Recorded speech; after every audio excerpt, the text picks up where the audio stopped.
Hello and welcome back yet again, honoured viewer, to another episode of The Rest of Japan. Here you can see we've spent a bit more money and got ourselves a real intro video, so be sure to subscribe so you can see this intro more often. Now for this video we've finished off with the ropeway and we're at the top of Gifu Castle. Throughout the course of this video you're going to hear me complaining quite a bit about my lack of fitness, but probably also hear me saying what a wonderful view there is. Sit back and relax and let me sweat on your behalf whilst we head on up and have a look at Gifu Castle on the top of Mount Kinka.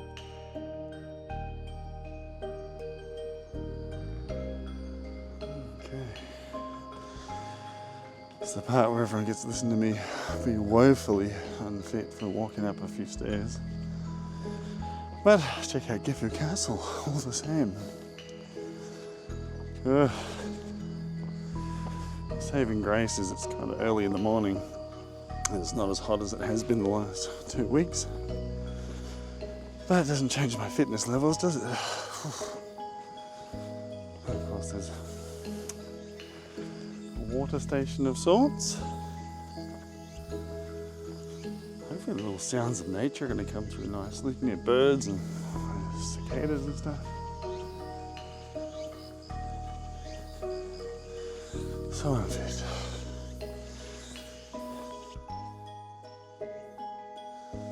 This is some of the past lords. Gee, there's been a few. Of course, the most famous one that most people know of is all Oda Nobunaga. There's been quite a lot.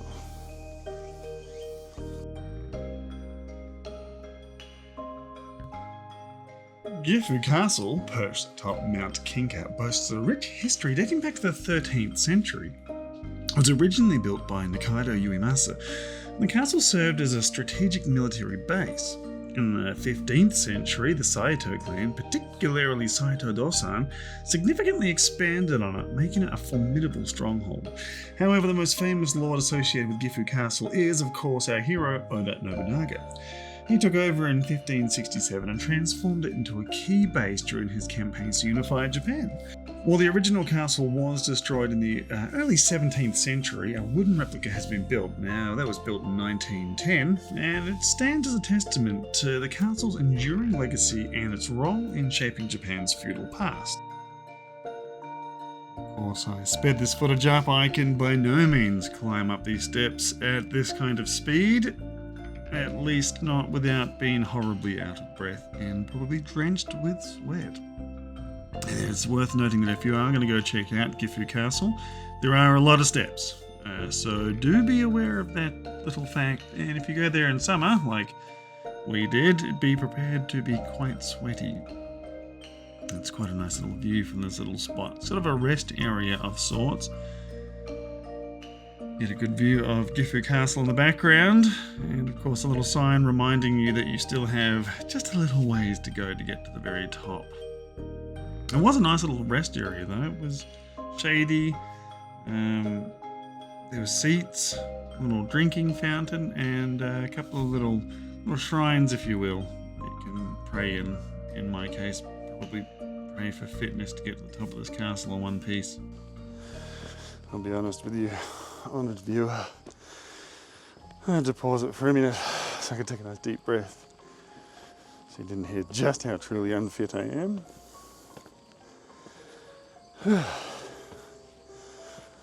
But doing the trek, climbing up, step by step, bit by bit. Ooh-wee. Oh, I feel like I didn't put enough.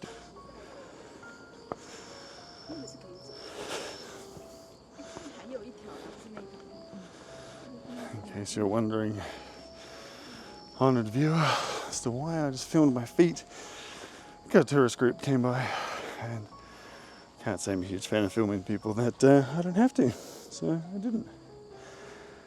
But it all pays off, doesn't it? Makes it all worthwhile. Just a very nice view. Amazing old castle. is not just a nice castle. It's also an absolutely astonishing view of Gifu. When you're a general or a daimyo, you'd be up here. You could see an approaching army coming for days away. And of course, honoured viewer, if you assumed this was me taking another break from all the steps, you'd be right. It was just quite a lot of them. It wasn't so much the walk-in, it was just the steps constantly going up there. You definitely feel it in your legs. And the combination of that and the heat, yeah, makes for a few breaks. This is just sort of the entrance to the actual castle. Well, I say the actual castle, you know, the one that was rebuilt, but still was an entrance here. They didn't really want people filming too much, so I kind of just filmed us going into the main entrance, the main lobby. Now, the cost of this castle as well, after obviously taking up the ropeway and everything, you still have to pay another little fee of 200 yen per adult as well. Which is fine. I mean, really, it's just a donation to help, you know, keep the place running, which I was more than happy to do. Now, of course, in my eagerness, having reached the castle finally, thought it would be wise to try and get some nice footage out these windows, but that didn't quite go as planned.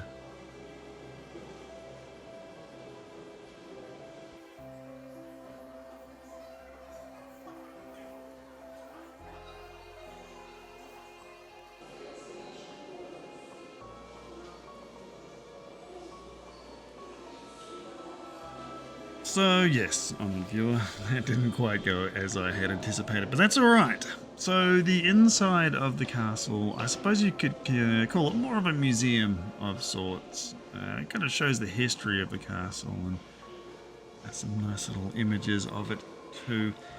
It was interesting though, because you sort of don't expect it to look, I guess, like it does. You would expect it to look more like, I suppose, a castle. Of me, not exactly the most flattering I've ever seen. There's a model here that shows what it actually looks like, you know, the whole sort of path that you take to get up there. There's a cafe and a couple other things which we didn't stop in at on the way up, but did stop in on the way down. But of course I had run out of battery and memory card by that point in time, so unfortunately we're only going to be able to have the footage of the inside of the castle here.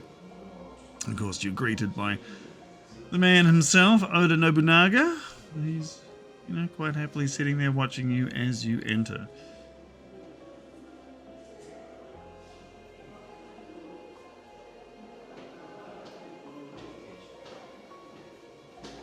Yeah, there's a bit of a chronology of Nobunaga's timeline whilst he was there. Feel free to pause it if you want to read it. There is English as well.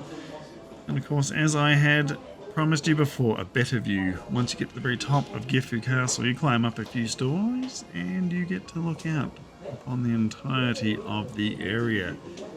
Now, this is a completely 360-degree surrounding balcony that you can climb around. I'm not afraid of heights by any means, but yeah, it's quite breathtaking when you get up there and you're sort of looking down as well, and you've just got a sheer mountain below you. I tried to do my very best to walk around the outside perimeter of this without interrupting or bumping into any other people too, so if the footage comes out just a little bit odd, that's probably because I'm trying to avoid walking into people. You know, to be respectful of other people. They're also trying to see the same thing as you and enjoy also being up there. But yeah, it's a spectacular view. Probably one of the best, I would say, in Japan that I'd seen to this point anyway. There's plenty of places you can go that have different and some would argue better views. I would wager from the top of Mount Fuji would also be spectacular as well. But I didn't climb Fuji. If even coming up these steps was any indication, I'm certainly not ready for that yet. But it is on my Japan bucket list of things to do. I would love to climb Mount Fuji. I am also aware that it's definitely not the kind of thing that you can just sort of wander up. So that would take a bit of planning, not to mention planning out for accommodation and climbing and supplies and seasonal things as well. But I would like to. Of course, I digress a little bit there. We are, of course, at the top of Mount Kinka, which is not very high compared to Fuji, honestly. And like I said, given my state once I got to the top of this place, yeah, there's going to be a few months of training ahead yet.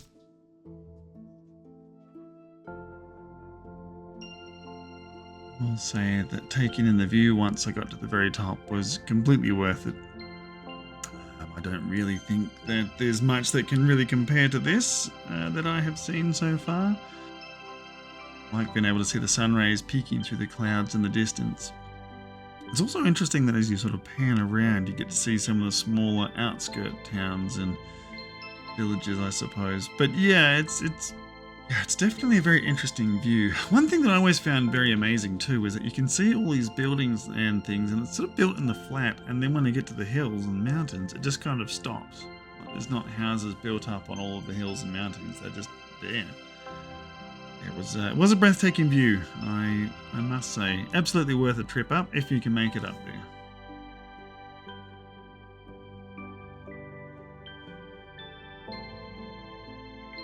Now, as I did mention, Honoured Viewer, the cafe/restaurant on the way down the hill had some amazing food. I managed to take some photos, but not any film, unfortunately, but here you go. Just a bit of a teaser of some of the food. Anyway, once again, thank you so much for watching these videos. We'll have another video coming out soon in Hamamatsu. But if you're interested in watching another video, here's one for you. And of course, a like and subscribe would be just magical. Thank you.